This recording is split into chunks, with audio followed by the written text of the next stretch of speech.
कभी सोचा है कि हम सुबह आंख खुलते ही सबसे पहले फोन क्यों उठाते हैं? हम्म। या जब लिफ्ट का इंतजार कर रहे होते हैं तो बिना सोचे समझे इंस्टाग्राम या ट्विटर का आइकॉन कैसे दब जाता है? हाँ, ये तो होता है। क्या ये सब बस हमारी आदत है या इसके पीछे कोई गहरी सोची समझी इंजीनियरिंग काम कर रही है? बिल्कुल।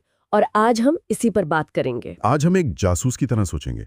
हम अपने फोन की सबसे पॉपुलर ऐप्स को लेंगे और नीर एयाल की किताब हुक्ड से मिले स्रोतों की मदद से उनकी, आप कह सकते हैं, चीर-फाड़ करेंगे।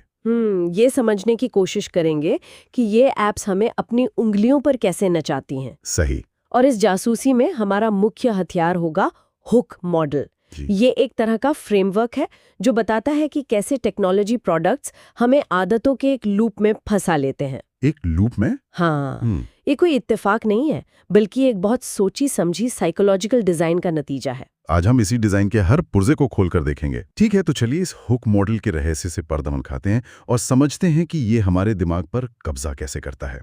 तो ये मॉडल असल में है क्या?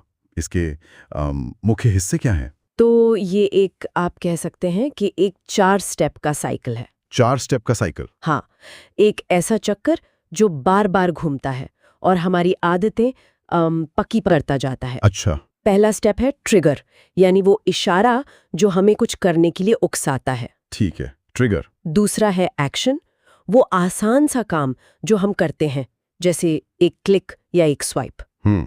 तीसरा है वेरिएबल रिवॉर्ड, यानी एक ऐसा अप्रत्याशित इनाम जो हमारे दिमाग को खुश कर देता है और हमें और ज्यादा के लिए वापस खींचता है। वेरिएबल रिवॉर्ड मतलब जो बदलता रहता है। बिल्कुल।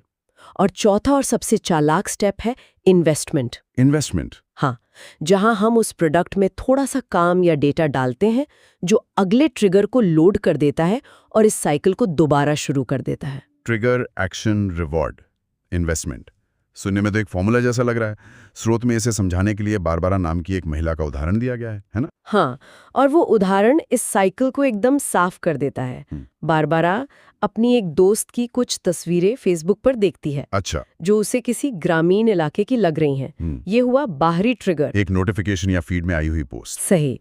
वो उन तस्वीरों पर क्लिक करती है। ये हुआ एक्शन। बहुत आसान। क्लिक करते ही वो एक नई वेबसाइट पिंटरेस्ट पर पहुंच जाती है। वहां उसे न सिर्फ वो तस्वीरें मिलती हैं, बल्कि उससे मिलती जुलती हजारों और खूबसूरत और अप्रत्याशित तस्वीरें दिखने लगती हैं। ओह! कभी खाने की, कभी कपड़ों की, कभी डेकोरेशन की। ये है वेरिएबल रिवॉर्ड। उसका दिमाग खुश हो जाता है। उसे वो नहीं मिला जिसकी उसे उम्मीद थी, बल्कि उससे कहीं ज्यादा मिल गया। बिल्कुल। अब वो उन तस्वीरों को अपने बोर्ड पर पिन करना शुरू कर देती है, यानी वो उस ऐप में अपना समय और एफर्ट लगा रही है।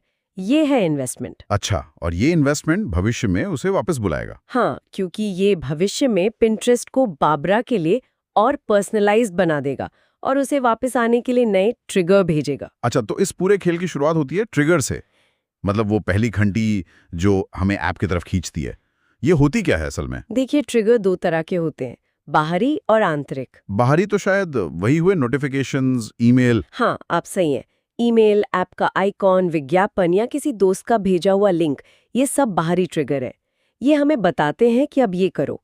लेकिन कंपनियों का असली मकसद इससे कहीं ज्यादा गहरा है। वो क्या है? उनका असली लक्ष्य है आंतरिक ट्रिगर से जुड़ना। आंतरिक ट्रिगर मतलब हमारी अपनी भावनाएं और एहसास? बिल्कुल। हमारी भावनाएं, हमारी पुरानी यादें, हमारी रोज की दिनचर्या। शोध का सबसे बड़ा खुलासा यही है कि दुनिया के सबसे सफल आदत बनाने वाले प्रोडक्ट्स हमारी नेगेटिव भावनाओं से जुड़े होते हैं। नेगेटिव भावनाओं से? जैसे? जब हम बोर होते हैं तो हम YouTube खोल लेते हैं। हाँ, ये तो है। जब हम अकेलापन महसूस करते हैं तो Facebook या Instagram पर स्क्रॉल करने लगते हैं। जब हमें किसी सवाल का जवाब नहीं पता होता और हम अनिश्चित महसूस करते हैं तो हम Google सर्च करते हैं। ये नेगेटिव भावनाएं एक खुजली की तरह होती हैं और ये ऐप्स उस खुजली को तुरंत मिटाने वाली दवा बन जाती हैं। एक मिनट, लेकिन क्या ये हमेशा नेगेटिव भावनाओं से ही जुड़ा होता है? मैं तो कभी-कभी खुशी में भी तो इंस्टाग्राम खोलता हूँ कुछ अच्छा शेयर करने के लिए। ये बहुत अच्छा पॉइंट है।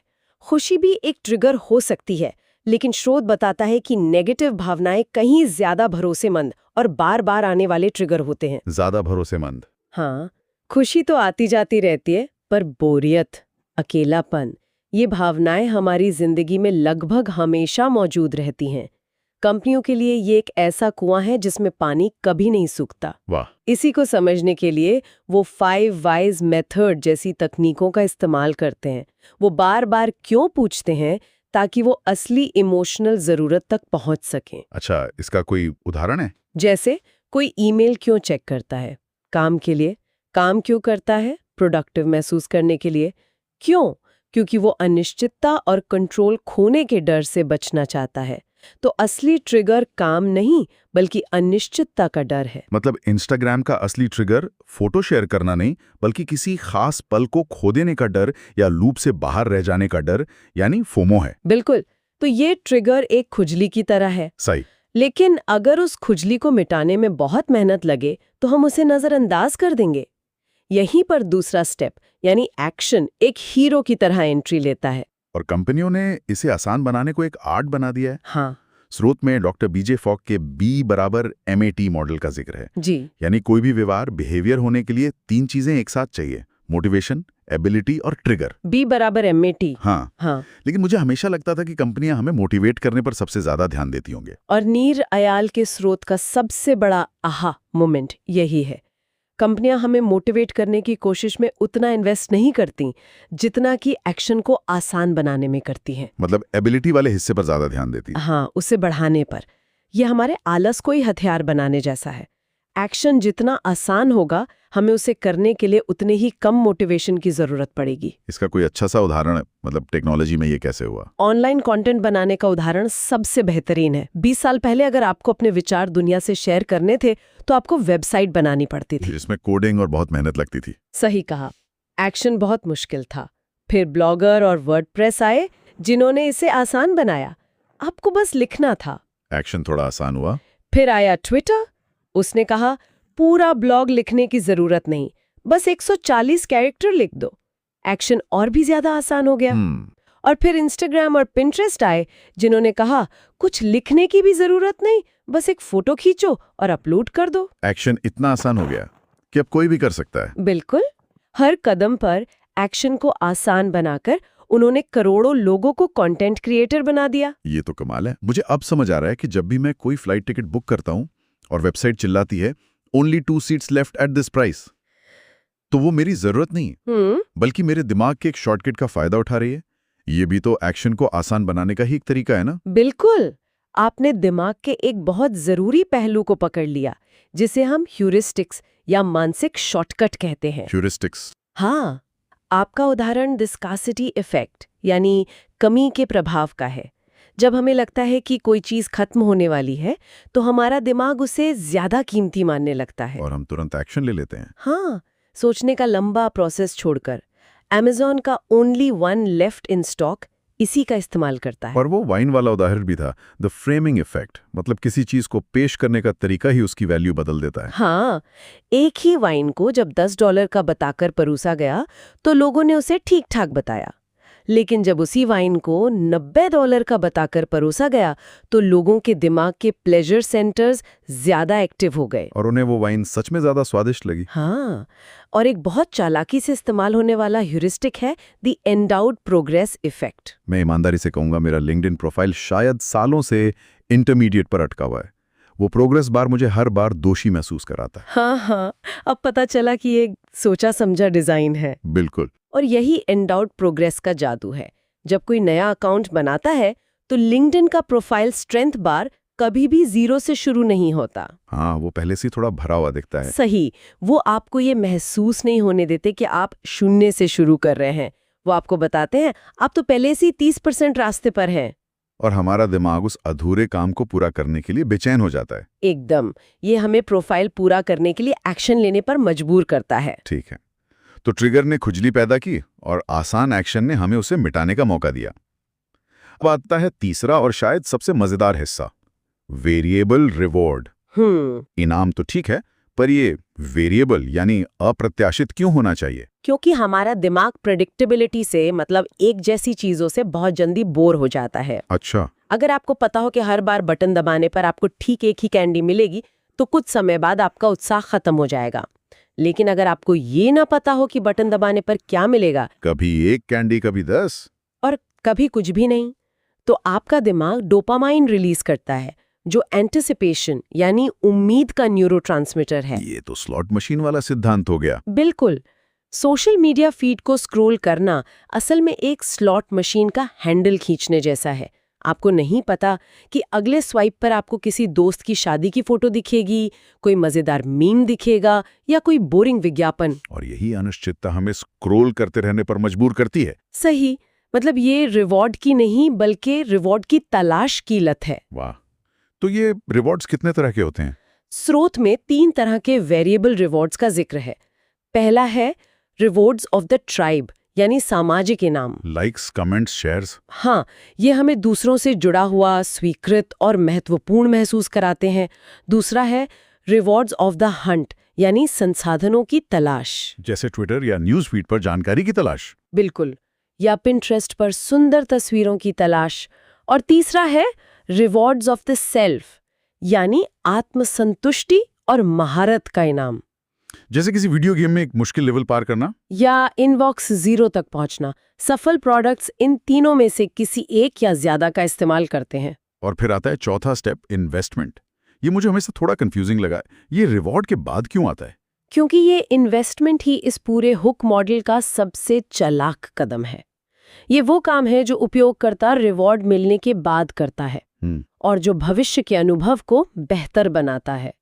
जब आप नेटफ्लिक्स पर किसी शो को थम्स अप देते हैं, इंस्टाग्राम पर किसी को फॉलो करते हैं या स्पॉटिफाई पर कोई प्लेलिस्ट बनाते हैं, तो आप असल में भविष्य के लिए अपने ही ट्रिगर सेट कर रहे होते हैं। अच्छा, तो जब मैं किसी को फॉलो करता हूं तो मैं इंस्टाग्राम को बता रहा हूं कि अगली बार जब ये इंसान कुछ पोस्ट करे तो मुझे एक नोटिफिकेशन भेजना। मैं खुद ही अगले साइकिल की तैयारी कर रहा हूं। एकदम। और ये इन्वेस्टमेंट ऐप को आपके लिए ज्यादा कीमती भी बनाता है। वो कैसे? आपने गूगल फोटोज में हजारों तस्वीरें डाल दी हैं, अब आप उसे छोड़कर किसी और सर्विस पर आसानी से नहीं जाएंगे। सही बात है। आपने स्पॉटिफाई पर सालों लगाकर अपनी परफेक्ट प्लेलिस्ट बनाई है, आप उसे कैसे छोड़ेंगे? इसे स्टोरिंग वैल्यू कहते हैं। उपयोगकर्ता जितना ज्यादा इन्वेस्ट करता है, उसके लिए उस प्रोडक्ट को छोड़ना उतना ही मुश्किल हो जाता है। और अगले हुक साइकिल में आने की संभावना उतनी ही बढ़ जाती है। बिल्कुल। तो इन सब का व्यावसायिक परिणाम क्या है? कंपनियां ये आदतें बनाने के लिए इतनी मेहनत क्यों कर रही हैं? क्योंकि आदतें बिजनेस के लिए सुपर फ्यूल की तरह है। सबसे पहले ये कस्टमर लाइफ टाइम वैल्यू बढ़ाती हैं। CLTV। हाँ, यानी एक ग्राहक अपने पूरे जीवन काल में कंपनी को कितना फायदा पहुंचाता है। जो ग्राहक आदत के कारण बार बार आता है, वो ज्यादा खरीदारी करता है और कंपनी को ज्यादा मुनाफा देता है। और दूसरा, ये कंपनियों को मूल्य निर्धारण में लचीलापन देती है। कैंडी क्रश में लोग शुरू में मुफ्त में खेलते हैं, पर जब आदत पड़ जाती है और वो किसी लेवल पर अटक जाते हैं, तो उसे पार करने के लिए पैसे देने को भी तैयार हो जाते हैं। सही। स्रोत में हैबिट जोन नाम की एक दिलचस्प बात का भी जिक्र है। हर चीज की आदत नहीं लग सकती है ना? नहीं, कोई भी व्यवहार आदत तभी बनता है जब वो हैबिट जोन में आता है।